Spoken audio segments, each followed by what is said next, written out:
The day is finally upon us.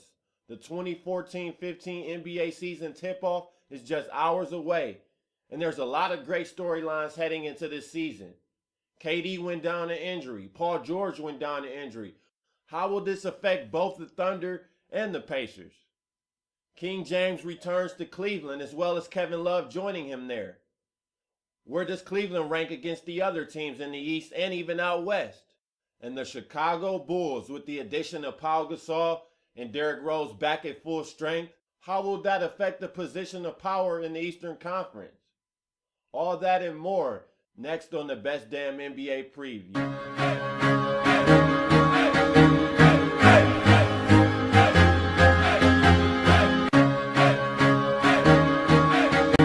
Now the Western Conference, that is a whole different ball game for this upcoming season.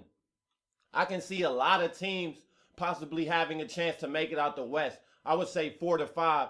And to me, that's a lot compared to the East, who have only 2. Just 2. But the teams with strong possibilities, of course, are the San Antonio Spurs, the Oklahoma City Thunder, Los Angeles Clippers, Golden State Warriors, and my final surprise team, who has a small chance, is the Dallas Mavericks. Outside of those 5 teams, I do not see another team possibly making it out of the Western Conference. So that means Houston, no go. I do not like that they got rid of Chandler Parsons. Now, if they had Parsons, I don't think he would have got them over the hump. But I think Trevor Ariza is a downgrade from Chandler Parsons for the simple fact that Chandler Parsons can actually create for himself. Yes, Trevor Ariza is a better defender, but my philosophy is, if it ain't broke, don't fix it. And Houston looked pretty good last year with Chandler Parsons. Now, I'm not saying if they kept Parsons that they would be over the hump and they would be a team that could possibly come out of the West. But I just like the dynamic of Harden and Parsons on the wings rather than Harden and Ariza. To be honest, I think the Memphis Grizz will have a great bounce-back season, and they'll have a better record than even the Houston Rockets. When Marc Gasol returned from injury in that span, they were a top 4 team in the Western Conference. So I like the Memphis Grizzlies a lot, but I just do not see them as one of the top 4 teams. My top 4 teams in the West consist of the Spurs, Thunder, Clippers, and Warriors. So I'll start off with the Warriors and their new head coach, Steve Kerr, who I think will be a great NBA coach because he knows the game, playing under such coaches as Phil Jackson and Greg Popovich. So Steve Kerr has a championship pedigree, and I think he'll do good in Golden State. But at this moment, I cannot see them superseding any of the 3 teams I have above them. Steph Curry is still going to be Steph Curry, still going to light people up, average around 45% or more shooting 3-pointers. Probably going to up his average even more points per game. But I don't know. It's something about the Warriors. I just do not see them getting over the hump. I think the missing piece is possibly a very good power forward who can rebound and defend. Because when it comes to defense in the paint, although Bogut, I guess you can say he's an all right defender, I would say they're below average defensively in the paint. And I think that will be their biggest hindrance this season. Of course, on the perimeter, you have Klay Thompson and Andre Iguodala, who are great perimeter defenders. But David Lee is god-awful on defense. God-awful. But David Lee can score the ball. So he does have a place on this team. But I think for me to be incorrect and for the Warriors to reach the Western Conference Finals, I think Harrison Barnes will need to step up and show out and be the player who they projected him to be. His rookie year was good, but last year, not so great. It's time he step up and show that he's worthy of a starting position, that he's worthy of a spot in a rotation on a good team. As for the Clippers, I think this could possibly be their year to make the Western Conference Finals. This could be it. Spencer Hawes is a great signing for the Clippers because he can stretch the floor and hit threes from the center position. And not only that, he can hit free throws late in the game. something that DeAndre Jordan cannot do.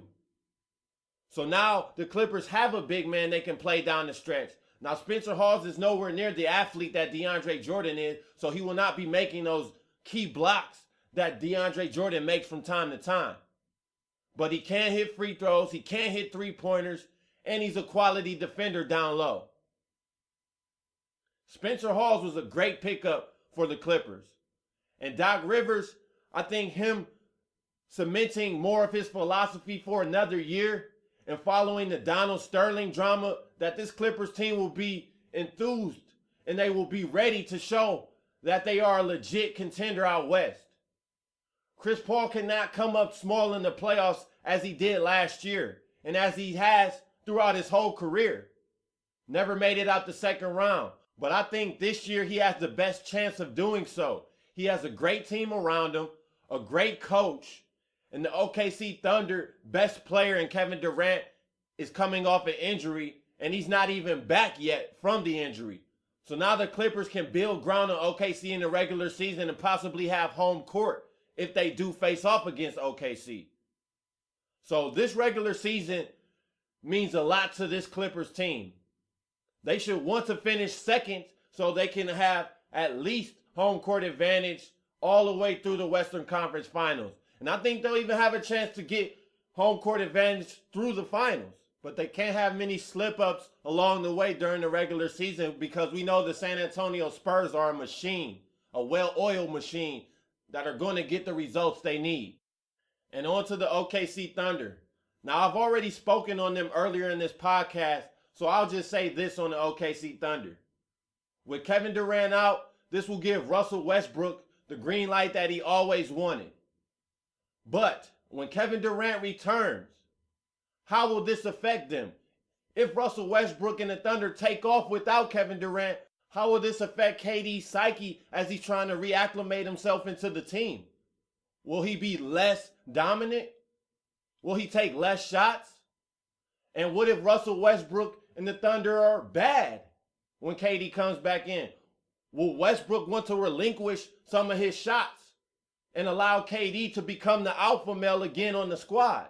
I mean, this Kevin Durant injury can really have a negative effect on this club, especially if Russell Westbrook is not willing to relinquish the power and give it back to KD. I will be interested to see how they play together following KD's return, is just as much as I'm interested to see how Russell Westbrook and the Thunder will play without Kevin Durant. And now on to that well-oiled machine, the defending NBA champion San Antonio Spurs. Will they be able to do it for another year at their advanced age, at Tim Duncan's advanced age, at Manu's advanced age? I think the Spurs will be able to do it, and I expect them to come out of the Western Conference and be in the NBA Finals for another year, their third straight year, and it possibly should be their third straight title, but Ray Allen luckily hit that three and saved LeBron's legacy. But back to the Spurs. I don't see them missing a beat from last season. Yes, Tim Duncan is a year older. Yes, Manu's a year older. And yes, even Tony Parker, who's still relatively young, is a year older. But Kawhi Leonard is a year older, and that is a positive because Kawhi Leonard is continuing to grow into a top small forward in this league. And he's already a good defender.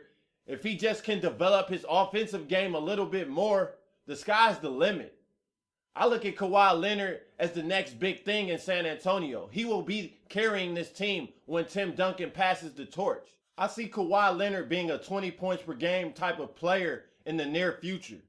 Not this upcoming season, but I say 2 seasons from now, believe Kawhi Leonard will be a 20 points per game player, and he will be probably a top 3 to 4 small forward in the NBA.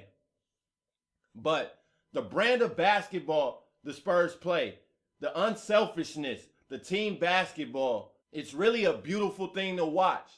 And we all know the NBA is the one sports league that one player can affect the outcome the most. But the Spurs have disproved that theory. They do not have a LeBron James. They do not have a Kobe Bryant. They do not have a Carmelo Anthony. Nor do they even need one. With their basketball philosophy and Greg Popovich at the helm, the Spurs are A-OK just the way they are. And I expect them to not lose a step from last season. I expect them to be back in the NBA Finals for a third straight season.